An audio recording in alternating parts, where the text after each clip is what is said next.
Our journey begins in the prehistoric Jomon period, which lasted from around 14,000 BCE to 300 BCE. During this era, Japan was home to hunter-gatherer societies living in small villages, known for their distinctive pottery creations. Then came the Yayoi period, around 300 BCE, ushering in a significant shift with the introduction of rice cultivation from mainland Asia. This agricultural revolution led to a population boom and the emergence of more complex social structures.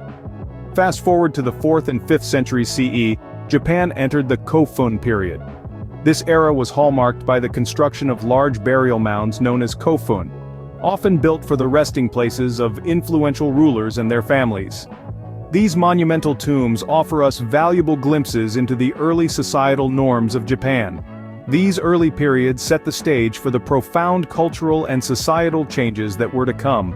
Moving forward, we enter the Asuka period, which saw the introduction of Buddhism to Japan.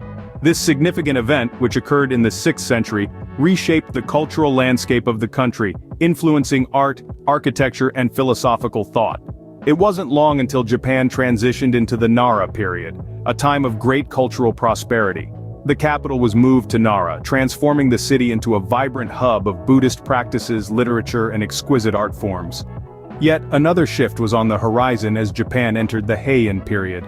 Often referred to as Japan's Golden Age, the Heian period witnessed the flourishing of the imperial court and the evolution of Japanese literature, art, and music. However, this period wasn't just about cultural progression. It marked the rise of the samurai, a class of warrior aristocrats who gradually became prominent figures in politics and society. The Heian period marked the rise of the samurai, a development that would have far-reaching consequences for Japan. In the 12th century, Japan entered a period of feudalism, with samurai warlords vying for power. These warriors, known as daimyo, led their respective clans in a tumultuous struggle for dominance.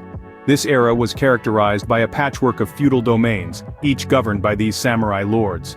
Amidst this power struggle emerged iconic figures like Minamoto no Yoritomo and Toyotomi Hideyoshi, who managed to unify Japan, albeit briefly.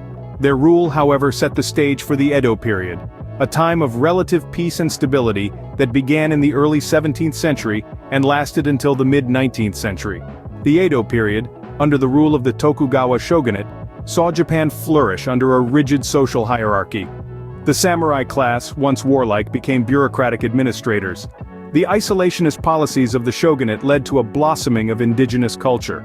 Unique forms of theater like kabuki emerged, and woodblock prints called ukiyo-e gained popularity.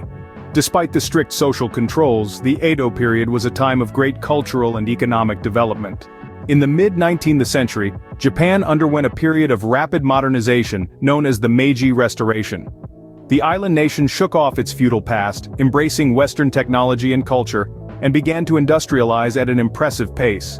This swift transformation propelled Japan onto the world stage as a major military power, leading to its involvement in wars against China, Russia, and later, in World War II. However, the devastating defeat in the Second World War led to a period of occupation by Allied forces.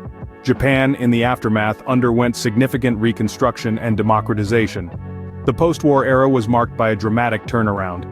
The land of the rising sun rose again, this time as an economic titan, a testament to the nation's resilience and ingenuity. Today, Japan is a modern and prosperous nation with a rich and fascinating history. Thank you for joining me on this journey through Japanese history. I hope you learned something new.